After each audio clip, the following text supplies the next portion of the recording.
seen anything like that. I'm a very confident front runner. I've caddied for 33 years, 145 wins now, and that's the best win I've ever had. I have no idea what you have. I don't know. How are we going to count all the shots? I can't keep track. God damn it. I don't think he's pleased. Of course I would. That's a particularly stupid question. It's the Irish Open. Of course I want to play at the weekend. Well, it's 2 p.m. Irish time. You're very welcome to our Sunday watch-along for the Masters, the very first watch-along of the year. And what looked on Friday night like we might be in for a coronation has, over the course of a very, very exciting Saturday, transformed into the most wide-open Sunday, maybe since 2019 and Tiger's epic win. Delighted to say, joined by Gary and Dave. Lads, you're very welcome. And all the way from his home in North Carolina, which is but a mere 4.5-hour drive from the gates of Augusta National, Shane Ryan. Gents, you're very, very welcome. Apologies for the slight delay in getting going. It's always those technical issues with StreamYard, a very, very good service, but can be a little glitchy at times. I'm looking at you, Dave McIntyre. Yeah, well, I've had a long Masters Sunday, Fionn, of dodging fuel protests from the southwest all the way up to Dublin. So my patience has been wearing thin for the last few hours, but you guys are calming me right down. Looking forward to the chat and what should be an epic day. Well, let's get over. So as we're still a few hours away from tee off, I guess to get your overall thoughts of the tournament so far. Dave, have you enjoyed it? No, it's not been much fun at all, is it? It's been, as the thing about the Masters, it's only very, very seldom do your expectations fail to be met, but more often than not, they're exceeded. And because it's the first major of the year, because it's the only one of the four majors, the way we return to the same course every year, and because the level of anticipation and expectation is so great, it's incredible that our expectations continue to be surpassed. And the last 3 days have been absolutely magic. From watching Rory the way he's played the first 2 days, and Mickelson style spraying the ball all over the golf course and still getting into the hole and finding himself 6 clear, to the debate over, is it already over? But wasn't he 4 shots clear heading down the back nine on last year, and he actually lost the lead at one point. So it's not over. And then after what happened last night, even the way Rory played in the last 5 or 6 holes, played in 2 under par, and the way Young played, and we've got 11 guys within 5 of the lead. 6 of those are current or previous major champions. It's been a magical 3 days, and it's delivered everything I wanted and more. Gary, as the only legit golfer amongst us, you're I say that with all respect to the I've broken 85 times in my life, Fionn, so you may want to take that one back. Okay. Do you know what? Well, then I'm going to say the gap. I think Gary's broken 80 a couple of times recently as well. What's the one where they keep asking, like, under the conditions that they play the Masters in, like a typical 15 handicapper would struggle to break 100, such as the challenge of the course. Gary, I'll joke, as the pro here, like what are you seeing over the first 3 days? Is it meeting your expectations? Are you enjoying it? What's overall thoughts? Well, I think from a home point of view, we had 3 players teed off on Thursday, and we've got 2 of them, in contention tonight, which is, dreamland stuff, really. Disappointing for Tom McKibben, but it's his first Masters and he learned from it. Rory makes the sensational. I'm relaxed. I really enjoy this tournament start with 67, 65. He's got a 6-shot lead. And I had quite a few members show me their betting slips on the range yesterday morning, that they'd backed Rory and this thing is over. And as I said to them, nobody gets paid on a Saturday, so it's never going to be over until it's over. I didn't really foresee him increasing his lead at all. I didn't see him losing his lead, but I think it's just perfectly poised. The supporting cast is phenomenal. And there's so many different variances of, if you're going to kind of mess it up a little bit, Saturday's the perfect day to do it and not Sunday. So that would be my wish or my hope for McIlroy tonight. And then the Shane Lowry story with the hole-in-one again. And as Dave was saying, it's been 3 awesome days of golf with so many different storylines, and we're still guessing as to what the outcome is going to be. And that's exactly what you wish for. Shane, you don't have or necessarily have the Irish glasses on, so perhaps you can see it from a slightly more holistic view. No, we obviously on this side of the pond, like, we have vested interest in, well, two of the players now. But overall, as someone sitting watching it in the US, like, what's your overall take? Yeah, I think, and I said this before the round yesterday, so this is not just pure hindsight, but I thought the way Rory shot his scores on Thursday and Friday, especially Friday, hinted that we may be in for a little bit of trouble on Saturday. Like Gary, I'm not saying I predicted he would lose all 6 shots, but you're not going to keep going in the woods, pitching out, and then chipping in for birdie, right? That is not a sustainable way to do it. And that's not to devalue the great shots he made, but it just didn't seem sustainable the way he was playing without being more accurate with the driver. And so that, to me, is why we were talking before we went on. I wouldn't pick him to win today. He certainly could, but I wouldn't pick him because I haven't seen any reason to believe that he's going to drive any straighter on the 4th day than he did on the first 3 days. But yeah, no, it's been an incredible show from the very beginning. I had a little food for thought, speaking of the Irish goggles on. I think if Rory had bogeyed the 18th or he finished at 10 under some way, he and Lowry would be together today. And, nobody would ever actually do this on the course, but thinking, the fan game theory, I was like, I wonder if he was one shot worse, if he would be better off today.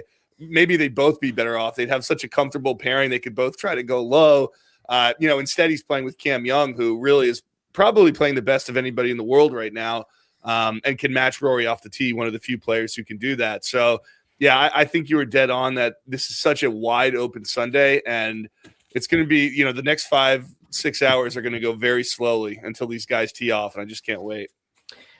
Rory, I mean, and even like on Friday evening, the general consensus was this remarkable score, which was garlanded by 4 consecutive birdies to finish the round, didn't match the quality of his play, that he wasn't really playing particularly brilliant. He wasn't great off the tee. He had that little kind of pull with his irons. And yesterday, I thought he pulled iron. Gary, you keep me honest here. He pulled irons on 11 that cost him double. He pulled an iron on 12 that cost him bogey. And even though he managed to make the putt on 14, that was a pulled iron that ended up where his target line was originally and not. So if he doesn't get, like, and we'll talk about Scotty Scheffler in a minute, but Scotty Scheffler put on like an unbelievable striking display yesterday to go 7 under, or to shoot a 7 under round. Like, what do you see in Rory that is the biggest challenge for him today? Is it all of it? Is it, or the irons? Because the irons just look just a little. And then, of course, he threw in that beautiful 7 iron on 15, which we know he can hit. So on Firethorn. So I think the thing I always look for him is his body language. And I just thought he looked, when he was coming out of the clubhouse before the round yesterday, I thought he looked edgy. But then he did really, really well on the front 9. He made some mistakes and he just tidied up, hold a lot of nice 5-6 footers for par, did the hard work, then birdie 10. He didn't hit that bad a shot on 11, to be honest. Like, that was probably 4 yards left to where he was trying to go. I think he just never seemed on it. To answer your question, his miss is a little left. He's, when he gets a bit of think, he just pulls the shot. Some people, their miss is right. His is a little left. It can be an alignment thing most of the time. Because the problem with it is, Ben Hogan has that advice on 11: never ever go left on 11, ever. That's, that advice is 65 years old. Do you think that he was looking at it and went, "Ooh, I think I'll have a little, I'm going to go at it a little bit"? I don't think so. I think, he's a great awareness. He's had undoubtedly a different strategy this week. He has decided to smash driver and go after it and find it and hit it again. And it served him very well. If he can get, and I think he alluded to it a little bit last night, he likes his pairing today. He likes playing with Cam Smith. I think Cam Young. Or Cam Young, rather. I think personally, he can feed off his rhythm. Sometimes when you're playing with certain players with a certain rhythm, It can help your game. It's not a slugfest between the two of them because they're both, similar. There'll be a bounce. They're not going, I'm a longer driver than you sort of stuff. So I think he can feed up. Sam Burns, whilst he played awesome last night and he's very much in it, he's a little bit different. So Rory had Cameron Young's number in Dubai a couple of years ago, final round. He schooled him a little bit. He schooled him the first 2 days. I think he'll have his chest out in the first tee today. Cam Young is in the situation tonight that Rory was in yesterday afternoon. Yeah. Dave? Everything's there to fail when you have a 6-shot lead. It's a different mindset tonight. Cam Young is trying to back up a 65. That's not easy either. I don't see this. Now, he's playing amazing golf, but it's another step up in class. We were saying it at the start of the week. Is there going to be a first-time winner or is there going to be a new winner of a major? He's got to come over that hurdle. Emotionally, McIlroy should have a bit in hand on him, but you still have to go out and execute it. Yeah. Dave, Cam Young is third in the world. He won the Players. He is an elite ball striker. Obviously, and as Calvin 8046 has pointed out, he has momentum. He was 4 over after the front 9 on Thursday, so he's just been playing better and better and better. Now, he had 3 outrageous slices of luck yesterday, like the one that hit the chair and Karoon. Incredible. That was unbelievable. And then also like he was looking at lost ball on 13 and it just hit the tree and bounced right back out into the fairway. But you take your luck where you can. Like, where do you see Cam Young, given that? Look, he obviously hasn't accomplished quite as much as Rory or anywhere near as much as Rory, but he is in the hot seat at the moment. He's playing superb golf. As I said, he's the Players champion. Like, where do you see him today? It's difficult to know because he's in unknown territory from his point of view.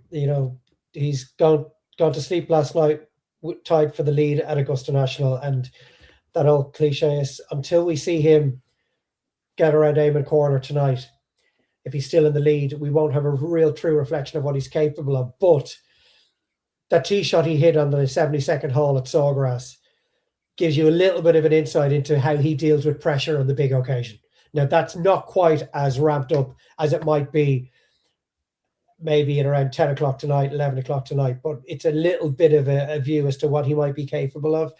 Playing with McIlroy as well, it'd be interesting to see where the crowd are going. Are they shouting for Rory? Are they shouting for the American in that 2-ball? He was very close to a double bogey on 2 or 3 occasions yesterday.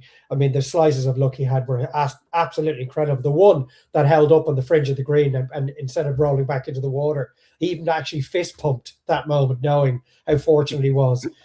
That is not going to happen today. We saw Rory run out of luck yesterday and started paying the penalty for all of the risks that he took in the first 2 days. So I think Cam Young, anyone who's backed him, will be confident that he'll show up tonight, but it's uncharted waters for him, as it is for an awful lot of those guys. At least Rory has been through the mill so many times, has come through it, and Gary's point is a really good one. If you're going to throw a 73 in, better do it on Saturday when you've got a 6-shot lead, because Rory is in a similar situation as to where he was walking off the 18th green last year, gutted that he'd missed the putt to win the tournament, and Harry Diamond quickly hit the reset button for him and said, we would have taken a playoff on Monday morning when we rocked up here down Magnolia Lane.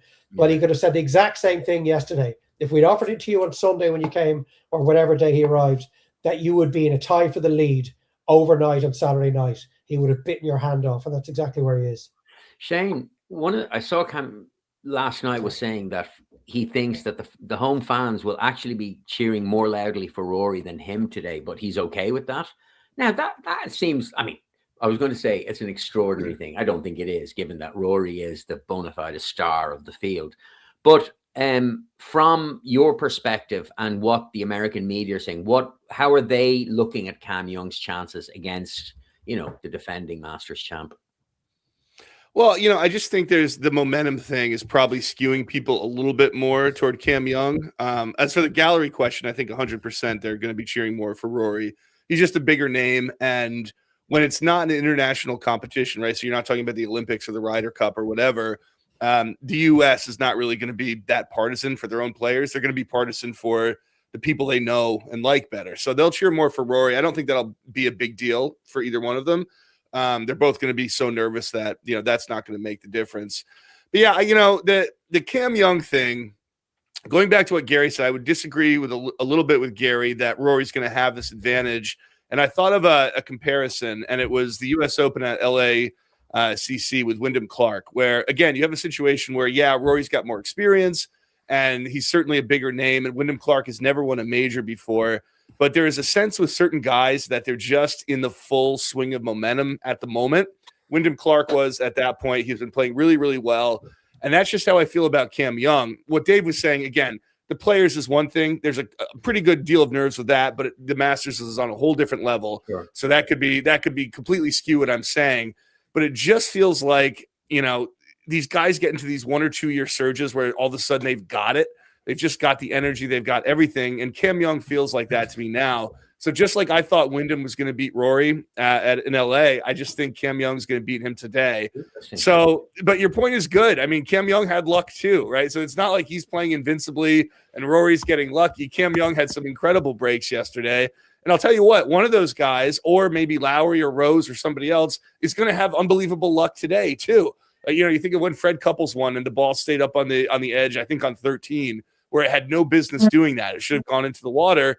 Luck will find you. Luck is going to find somebody today. And it could, with how tight the leaderboard is, it could play a big part. So, yeah, again, I keep going back to it, but this is highly, highly dramatic stuff. I think Young just on the merits of how he's played, but it's all up in the air.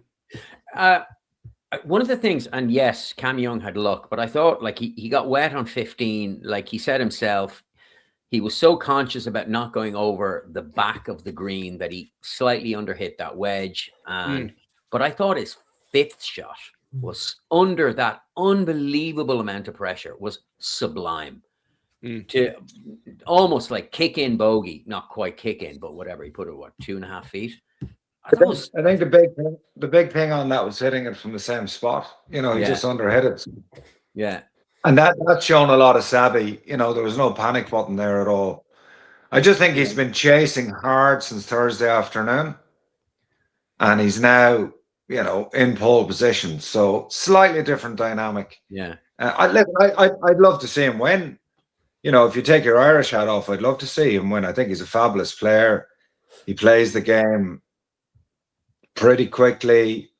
He seems to be a reasonable enough character. And he's an exciting talent, and I think America are probably crying out for a couple of new names to win some majors. So it's all important. It's all between the ears now. We're going to get. I think to your point, Gary. I'm sorry to interrupt you. I was just saying, I think for everybody on that leaderboard, there's a certain, including Rory, there's almost a certain advantage with how tightly packed it is, and especially with how low the scores were yesterday, where there's nobody going to be playing defensive. Now, I don't think Rory was necessarily playing defensive yesterday, but probably hard not to let that mindset creep in when you're 6 shots in the lead. But today, it's like you're going to have to go hit at 67, right? You're not going to win if you don't do that. And so I think that's the cool part for Young, for Rory, for everybody, is that it's blinders off. Like they've got to go and score. And I think that's going to make for some aggressive play, and probably, a few big mistakes too. We're going to go down and we'll go through the field. Well, certainly down to say maybe the top 10 to see where each is. But the reason, obviously, we're focusing on Cam Young and Rory is not only are they in the final group, but the stat is 30 of the last 35 winners have come out of the final pairing. The last time a winner wasn't in the final grouping was Danny Willett. Which is really quite something. So odds are that the winner is going to be Cam Young or Rory McIlroy. And which is, again, odds are there to be upset because sitting directly behind them on 10 under, and I thought he played absolutely brilliantly yesterday with Sam Burns, who was like low-key amazing because he's playing with Rory. He just got through the round really, really nicely. And, for a guy who statistically, if he's not the best putter in the world, he's definitely one of, but I thought he just played exceptional. But do you see him being a factor today? Any of you? Is that you, Dave, banging stats on you, looking for info? Yeah, go on. Sorry, Gary, you were going to say. Absolutely, he's a shot behind. You know, Shane Lowry is 2 shots behind. There's Rose. I think Rose, you know, excuse me, he's 3 behind. That's a totally different game of golf to what Cam Young and Rory have on the first tee. So they're not freewheeling, because obviously if they make a fast start and get in the mix, but certainly, you know, there's so many different permutations. You know, if Rory and Young get off to a flat start, we've seen it many times. I know history says the winners come from the final group, but there's definitely 5 or 6 guys can still win this easily. And Sam Burns would probably be one of the, you know, the pick of those. I do think it's a really good pairing for Lowry. I think it's a better pairing than playing with Rory. And he's, you know, he's not quite in the final group, but he's where you want to be. Definitely the front 9, I think. I know it starts in the back 9, as everyone once says, but the front 9 is super key for all these guys. You got to be looking at 14 under wins, maybe 15. So 8, 9 under par, you're talking about a serious round of golf to get it done. So they have to be aggressive on the front 9. So Shane, we've got, so obviously Young, McIlroy on 11, Burns on 10, Larry's on 9, and then you have Day and Rose on 8, Scheffler and Haotong Lee on 7 under, despite Haotong Lee's like that horrific top that I'm all too familiar with, by the way, can I just say? Sitting on 7. Is that realistically, and I'd agree with Gary, if 14 is the target number here, like, are Cantlay, Henley, and Patrick Reed on 6? Are they just a little too far back to realistically be expected to really make a charge that counts? Yeah, I think so. I mean, it would take a Johnny Miller kind of thing, right? It would take an unbelievably spectacular final round for the 6 under guys to get there. 7 under guys, you know, Haotong Lee's not going to do it. Scotty Scheffler definitely could, but even at that score, you're looking at, like, would duplicating the 65 be enough? That would get him to what? A 14 under. So, you know, maybe that's enough. Maybe 14 under is barely enough, but I almost think it's going to go to 15. So I'm not even sure a 65 for Scheffler would be good enough. For some reason, I know he's only a shot better, but Justin Rose, I think, is scary today. I think he's got the experience. I think he's got the preparation. He knows the course like the back of his hand. He's going to play well under pressure. So he's a guy for me where if you see Sam Burns play like he did at the U.S. Open last year, a little shaky. If you see Lowry play like he did under pressure at the Cognizant, where he's losing shots, you know, right, and not particularly handling the pressure well, and then maybe Young and McIlroy, because they're so nervous being in the final group, let's say they shoot a 70 and they get to 13 under. All of a sudden, if Rose puts up a 66, I can see him stealing this by 1. Could Jason Day do it? Maybe. I don't know if he's got the recent experience to handle the pressure quite as well, but yeah, if he does win, you know, clip this and say, hey, Shane called it. Justin Rose is dangerous today. And Dave, I mean, obviously, I think Justin Rose would be a lot of people's romantic favorite. Like, yeah, he was my pick. He was my pick on Wednesday. Let's remember that. Yeah, I think the fact that he's in the 3rd group out, or the 3rd last group out, I think is similar to where he was last season. He was last year, where he just kind of stormed through the field almost unbeknownst to people. Even when you look at the 2 documentaries that McIlroy's been involved with, the one on Amazon and then the YouTube where he's going through every shot that he hit last year, he says it's really only around the 10th, 11th, 12th holes he started to realize that Justin Rose was a significant factor on that leaderboard. Yes, he's a bit closer to the lead this time around. He's the 3rd last group out, but I think Rose and Day can quietly go about their business here. A lot of attention obviously will be on Rory and Cam Young, and then the group in behind them.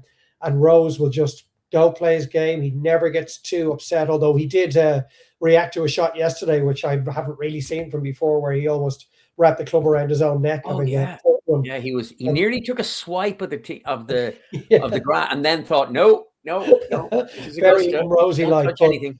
Yeah, look, if it isn't one of the 2 Irish guys, I would absolutely love to see Rose win it. That would be amazing. I would love to see Rose, Gary, but Rose needs to make putts, and he's not making that many. Like, I've heard someone describe it's like the secret to Rose's longevity is he makes rakers, and he's not making that many rakers at the moment. He hasn't done. It's been more solid, but listen, it's a 4-round tournament, and if you're going to have your best putting week, have it on a Sunday. That's the best time possible to have it.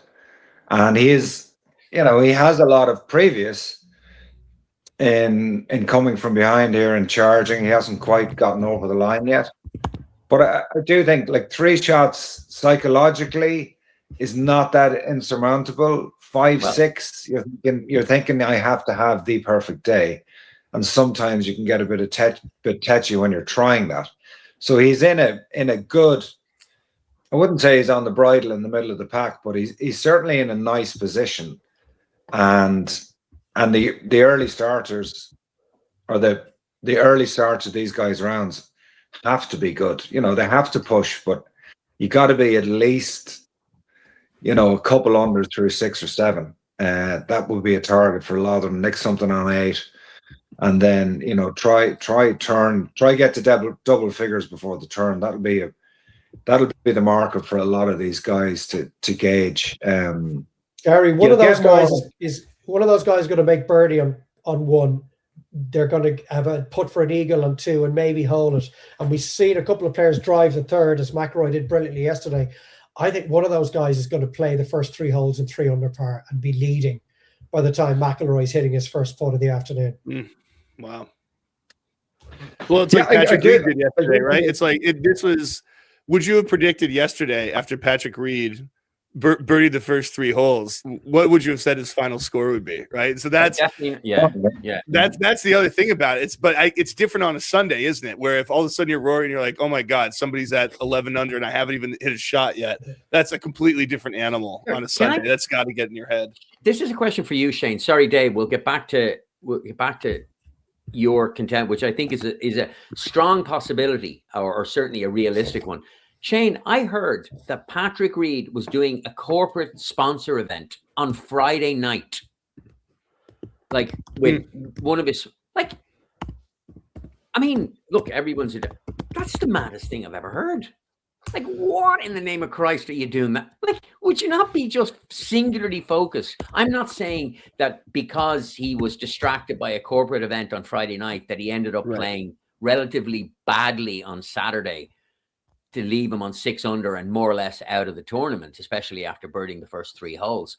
But like, what? Like, I've never heard of a thing of like, sure, you do it on a Monday or a Tuesday or even maybe a Wednesday, but once the tournament starts, surely like your only focus has to be the tournament. Yeah, I don't know the details of that. I hadn't heard that. It's also, the only reason I hesitate to comment is those things are probably all made a little bit differently. I mean, does this mean he was out drinking till 2 a.m.? Almost definitely not. Sure. No, but I know what you mean. But I mean, let's say you're out at Augusta and Friday, you've done well. It's Friday night. Your choices are either go do a sponsor event for an hour and a half, be distracted a little bit, or sit at home and think about the day to come. I mean, I could see a world in which you're like, all right, yeah, this is a great time to do it. I'd rather be out meeting people and distracted than thinking about what's going to come. So your point may be right. It's just I don't know the specifics or what his normal routine is. Maybe this is something he does a lot. So it's kind of hard to comment a little bit on that. And also it's worth pointing out that I was talking to Gav Cooney of the 42 the other day, who's at Augusta, and I was saying, I think really the danger to Rory is coming from Patrick Reed or Cam Young. And like you, Shane, I was very surprised that Patrick Reed isn't, in the business end of the leaderboard at the moment. Given one is that he's won around here before, he's an unbelievable player. He's actually in unbelievably good form as well. Terrific, like all around terrific game. And I don't think he'd be a popular winner. Even he's from Georgia, isn't he, Shane? So he went to school at Augusta. He's not. He didn't grow up in Georgia, but he played his golf and won 2 national championships at a small school called Augusta State. So, and even like when he would make good shots, I was watching him over the first couple of days. Like the applause is so muted for him. It's like local boy who's the least popular local boy I can think of. Dave, sorry, the point you were making. Go on. He's very popular on the European tour. Yes, because he's one of the few Americans that actually comes and embraced. I absolutely, I totally agree. Like, I think that's at the Irish Open last year, all our kids that were doing the locker rooms and stuff said he was absolutely fantastic to all of them. So I think he's softened his persona a lot in recent times. I hope he has, because he's a terrific talent, and even though he has like, let's not get into it, but he has a murky relationship with the rules. Dave, to your point that by the time Rory and Young tee off, somebody could have joined them on 11 under, is really, given that you can drive 3 if you're big enough, like, given, let's take Scotty Scheffler, who's on 7 and needs a fairly hot start to give himself any chance at all. I can see him birding 1. Obviously, you can see him birding 2. And you can see him getting up close and with his short game, giving himself a tap-in birdie on 3. And well, he drove the green on 3 on Friday, and the team maybe moved up for the final round to encourage players to really go after it. One of those players from 7, 8s, 9s, someone's going to go low. There's 5 or 6 of them, and they're hugely talented. Someone is going to go really low across that first 3 or 4 holes. Look, you remember in 2011, now I know so many of those demons were laid to rest last year, but Charles Schwartzel hold out early, and he was under par big time and quickly, and Rory's 4-shot lead was never realistically a 4-shot lead at all in 2011, because by the time he stood on the first tee, his lead had pretty much evaporated through no fault of his own.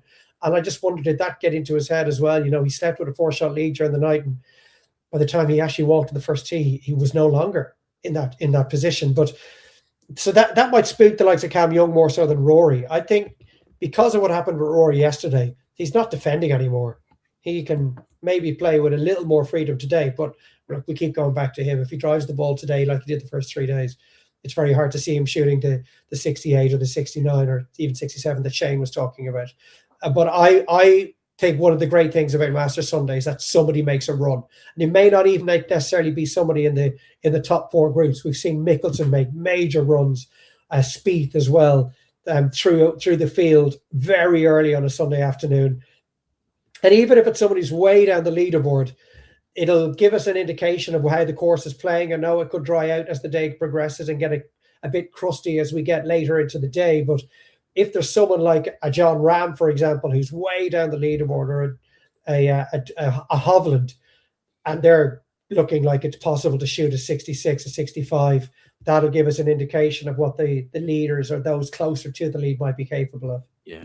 Gary, we've only mentioned him in passing, and he's only here because he got a top 10 at Augusta last year. But Jason Day, who I think almost certainly he's crept up on me, but is now a veteran of the PGA Tour. He's sitting on -8, playing good golf, has a major to his name. Like, you know, had a nice 68 yesterday. Like, when you're looking at him play, do you think he factors at all? Other than obviously good, but you know, 10 years ago, he was top 4 or 5 in the betting for this tournament. Yeah. You know, he had a great run for a couple of years. He should have maybe won it a couple of times.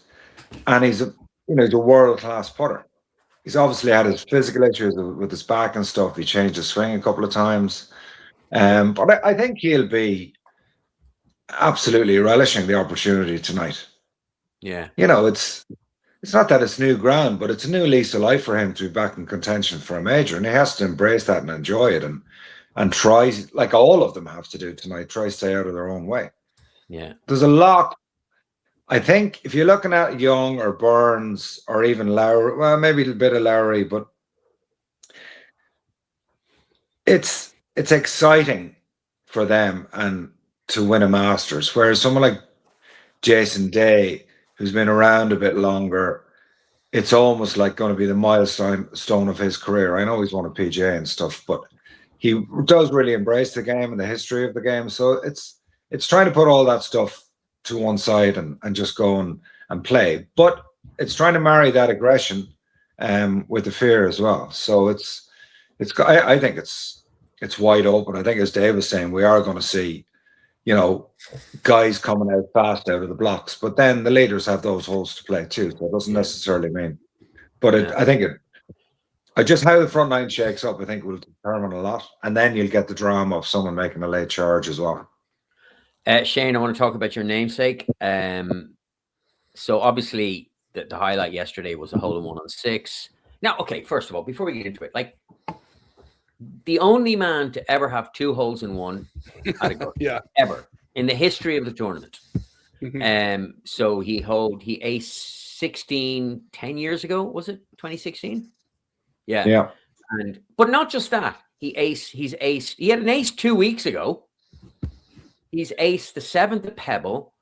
I know he's had a couple of iconic, like, I was saying, so obviously we're all in the WhatsApp groups, and my suffering wife, who's like, why are you receiving 722 messages in the space of 38 minutes? And Fionn, don't forget the Island Green. And the Island Green, sorry, and the 17th of Sawgrass. So he's aced that one as well. So what does he need? He needs the postage stamp. Yeah. And I can't think of another, but like, it's basically aced all of the iconic par 3s in the world. 7 at Pebble Beach. 7th at Pebble Beach he's got, yeah. Anyway, look, that the pin, like, given that yesterday, I think statistically was the easiest Saturday in Augusta history. It was the average score was 70.6, which is the lowest third round scoring average in Masters history. But that notwithstanding, the pin on 6 tucked way back left. It wasn't that gettable. It was and what did he hit? 177 yards, 7 iron, which is weirdly like the same 7 he used to get the hole in one. Where was it 2 weeks ago? Anyway, whatever. Lovely line on it and in. So what does that say? Like, I mean, obviously, like, there's some obvious things. Is that he's a brilliant ball striker. He hits his iron so beautifully. Like, if you're not close to the flag, you can't get holes in one. So he's getting close to flags. And the old adage of his is that, like, the way you play the par 3s is the general indicator of your overall game. And if you play the par 3s well, your game's in pretty good shape. Is Shane's game in very, very good shape? Well, speaking of the holes in one and everything like that, I always joke with Nathan that among all professional players, I think Lowry lives with a horseshoe, as I say in America, up as you know what. Yeah. I just think there's an incredible amount. I mean, he's a great player, and I'm not taking anything away. But as a joke, before Sunday at Bethpage, I said to Nathan on the air, I was like, I don't know how it's going to happen, but somehow Lowry is going to make the winning putt. I just know it. This is just what happens to the guy. Yeah, but it's just, I mean, it was kind of funny and tongue in cheek, but it's like, he is always in the perfect position, and he deserves it always to some extent, but he's also very lucky, both in the circumstances of how he goes and in how he executes. So the hole in one, when it went in, it was like, of course, this guy made a hole in one again. It's incredible. But I do think his game is really good right now. The Cognizant was so that the ending of it was one of the worst and most unexpected pressure performances I've ever seen, just because of how bad those pair of shots were and how comfortable he looked beforehand, and how good he looked beforehand. And so, that we've obviously seen a ton of examples where clearly it's pressure, but this is maybe the most clear, where those 2 swings were so bad. But you don't necessarily know what that means. I mean, he's played well under pressure before. Could that be good for him? Could it help him? Whatever he went through afterward, is it going to help him today? Or is it going to be the case, which we often see, of bad memories and it kind of repeats itself? So that, I think, is the ultimate question today of, once Lowry, if he gets under the gun, let's say he goes 3 under, over the first 5 holes or something like that, and finds himself in the mix, how is he going to respond on the back 9? Is he going to be thinking of that right miss that happened in Tampa?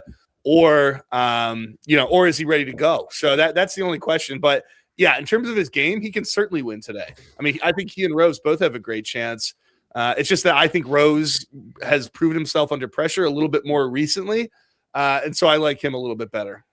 Gary, if you look at some of Shane's numbers, like he's number one in the field in shots gained approach. Like his iron play has been absolutely brilliant, and he's overall shot gained tee to green in 7th position. So if he can get some putts to drop, he's going to be in that position that Shane has described going into the back 9. But the ace helps with strokes gained approach, doesn't it? That's what I mean. It's like plus 1.8 in one shot or something. Massages those figures.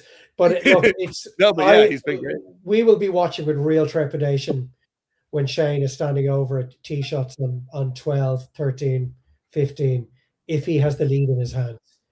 Because we know what has happened to him in the last few weeks. He's had 2 big chances to win this year, and he has thrown it away in spectacular fashion. And this situation he may be presented with tonight beats all of those to a pulp. So fingers crossed that if Shane has a chance tonight, someone else takes it off him if he doesn't win, as opposed to him handing the green jacket to somebody else due to the pressure just becoming too great. We would hate to have to watch that again, but he does seem to be playing with a real sense of calm at the moment, and these providers with some brilliant moments yesterday, even the chip in and the par 5 on Friday, and some of his putts when they dropped yesterday felt like a Ryder Cup. It was great. Yeah. Gary, I heard Shane talking on Friday, I think it might have been, where he was saying that he and Neil Manship, that is, were working on that. The most important shot is the next one, etc., just keeping that present. Look, I agree with the lads. I think obviously he's putting up good numbers. He's in a good position, but I can't escape the fact that, like, on 3 occasions this year, like 2 to win and 1 to make the cut, he's had massive pressure put on him and just has not been able to kind of execute. And as Dave says, like, that's fine. Dubai is one thing, the Cognizant is another. This is the Masters, and like winning this arguably is as big as, if not bigger than, winning, his home open. And like I agree with that. Like, I think his mentality is going to be different going out today. His mentality at Cognizant was, I'm the favorite. I'm probably on paper the best player here. I've a great record around here. I should win. Today, it's a different mindset to that. He has to go out and probably think he has to play as well as he possibly can. And that's a more aggressive emotion. I think he performs better in that environment. I think he's better at that than maybe being the out and out favorite for something. But as all great players do, they learn from their mistakes. Like, everyone hits bad shots and messes up. It's if you continue to repeat it, well, therein lies the story. But he has to take the positives out of the situations he's been in and gone, okay, well, that happened there. Why did that happen? And be brutally honest with himself. And if he perhaps has done that, that will give him a bit more clarity coming down the stretch tonight. I think the role of all the caddies tonight is going to be phenomenally important. Keep them chatting, keep them busy, keep their mind off things in between shots, and then nail them down and get them focused when they have to execute, and not get lonely and quiet out there, and certainly not be flapping. You don't want any of those guys doing that. So even for Rory, Harry has done some phenomenal work in certain situations, and I think they're going to have to, lean on the caddy a lot tonight as well, and trust what they hear. That's the hardest thing at times. If the information has been imparted onto you, and you got to trust that. If the guys have been alongside you, know you inside out, and just have total faith and trust in what you're doing, and then try execute it. And if you don't execute, that's fine. But not executing a shot because of indecision is, the killer for all these guys tonight. Gary, can I ask you, and Shane, perhaps you might have something to say on this as well. It's just that, like, look, you look at the scoring at Augusta, and it's average. It's pretty good. Like, you'll see winners on, double figure under par. So it's not playing, British Open +1 conditions. But for years and years and years, I always hear, "Oh, Augusta is a true test of golf." Is it the slopes? Is it the fact that you very rarely will find a flat lie?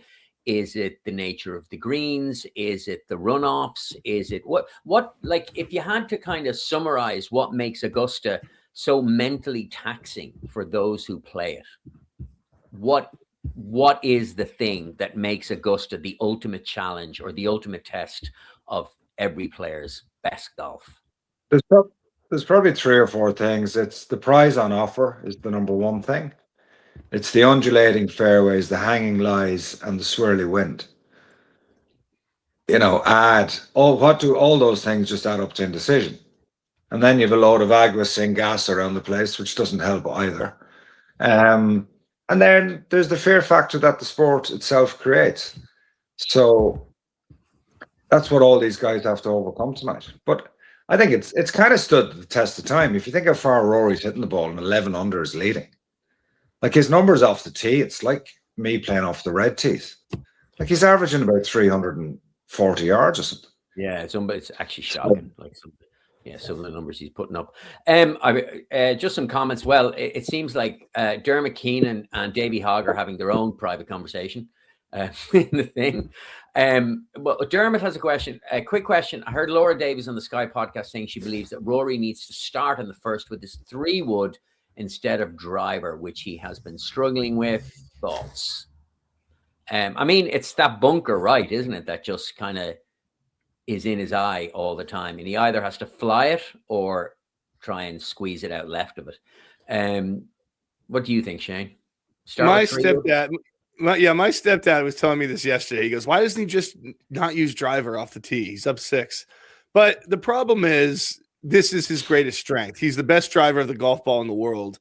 And I don't think you can all of a sudden not dance with the one that brung you, right? I mean, I think you have to play to your strengths and just say, if this doesn't work, if driver lets me down this week and I lose because of that, that's life. But the way he scores, the way he plays so well is because he drives the ball a mile and is relatively accurate with it. So I just think, yeah, to come out with a mindset like that, I can see where you're arriving at that thought that, oh, well, what if we just play conservative on the first hole and get us established?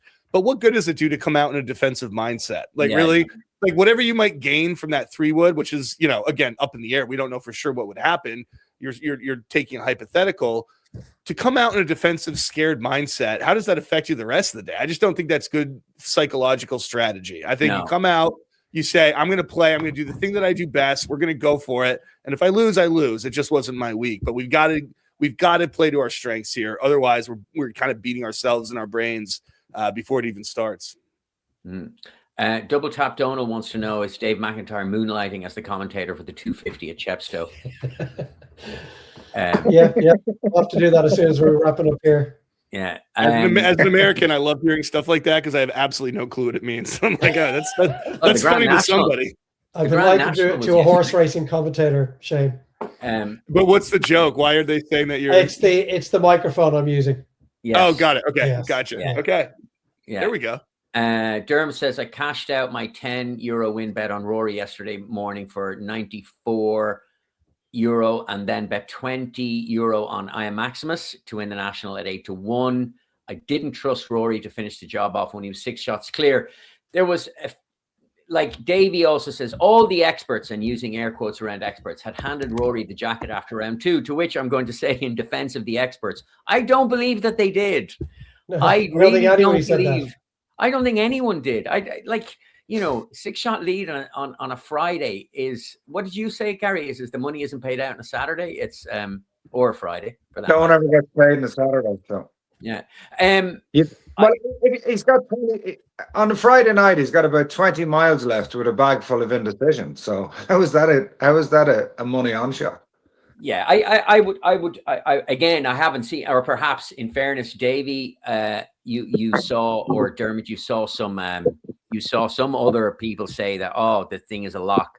But anyone I listened to or spoke to was, obviously, on Friday night he was in brilliant position. Although I do enjoy people go, yeah, sleeping on a 6-shot lead is never easy. I'm like, I don't know. I've never done it before. Yeah, I think if he drives it straight tonight, it's pretty hard to see him not breaking 70, and that's going to be very, very close. I think if he can drive it straighter, obviously he's not going to hit every fairway, but he can feed off the rhythm of that. If he's struggling with a two-way miss with his driver, that can eke into his iron play. I think if he gets into a good flow, if he can belt one up the first, down the hill on the second, hammer it up around the third, that might settle him down. I think if he hits it anywhere near the fairway tonight, he's going to be very hard to get by. Okay, lads, I'm conscious that Shane, I know you have other obligations, so we're gonna wrap it up. But before we do, I want to get your predictions for, just for a bit of fun, because obviously you can all read the future really, really well. So I'll start with you, Dave. I think either McIlroy or Rose will win tonight. Ooh, okay. So Rose to come out of the backfield or McIlroy to do what Gary's describing. Yeah, like Rose is just 3 back. There's only 4 guys between him and the green jacket, so it's not like he has to leapfrog a large number of players. I think his putter will warm up at some point today, and he's going to shoot 68 minimum, which would get him to 12, and then obviously everybody else needs to shoot under par for them to match that. If McIlroy drives the ball straight, he's going to give himself so many chances. I can't see anybody else beating him. But that is such an enormous if, given some of the spaces that he's found himself. There was one shot he hit on Friday. I had literally never, not yesterday, it was yesterday on the par 5, where he had to get the entire crowd to move back about 25 meters. Oh, yeah. I can't ever recall seeing somebody there. Or something. It was weird. It didn't go nearly as far as he thought. Anyway. Yeah. Okay, so you think McIlroy or Rose? Gary, who's your? I think McIlroy wins tonight. I think he wins in the playoff. I don't know who's going to be the other guy. I'd probably. Jesus, what if it's Rose again, Gary? Oh, Jesus. Maybe go for Sam Burns in the playoff. Okay. Oh, wow. All right, Shane. All right, Wyndham Clark starts out the day as the guy surging. He's going to get to 9 under. People are going to go, could he do it? He's not going to do it. Everybody else is going to play kind of mediocre in that 6 to 7 range. Scotty's going to get to 10 under at the turn, but he's going to cool off. He's going to make a bogey at number 11. Justin Rose is going to play well. He's going to be 2 under at the turn. He's going to creep up. Sam Burns is not going to play well. Lowry's not going to play well. Rory is going to fail to birdie any of the first 4 holes. He's going to end with a 36 on the front and be kind of back. Cam Young is going to surge. He's going to come back to the field a little bit. Justin Rose is going to tie him on the back 9. He's going to be in the clubhouse watching again. Cam Young is going to birdie 18 to win by a shot. But you haven't thought about this at all.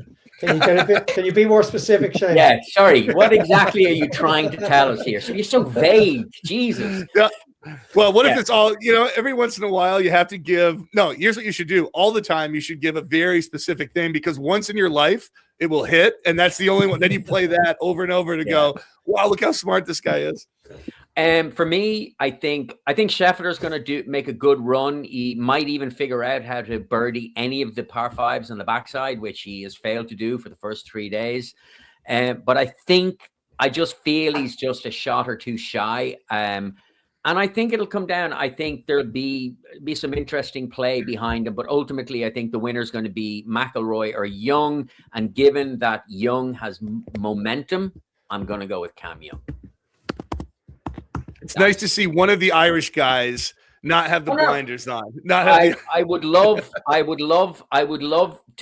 have McIlroy and Larry in a playoff, and whoever plays the best wins. But I just think that I just think in this instance now, I'd like to be proven wrong, but I just feel that Young has momentum, and I think momentum is a lot. But Gary's not wrong. If Rory can just drive the ball straight, if he can hit it, even just hit a good tee ball on 17, instead of just finding those woods left. Anyway, look, whatever it is, it's wide open. It's incredibly exciting. I wish you all a wonderful Masters Sunday, and we will regroup on Tuesday for a recap. Although, mind you, I'm going to say this now, make an executive decision. Sorry, Brona, but if either McIlroy or Shane win, we're going to have to meet tomorrow. to have like a Monday pod because you couldn't not.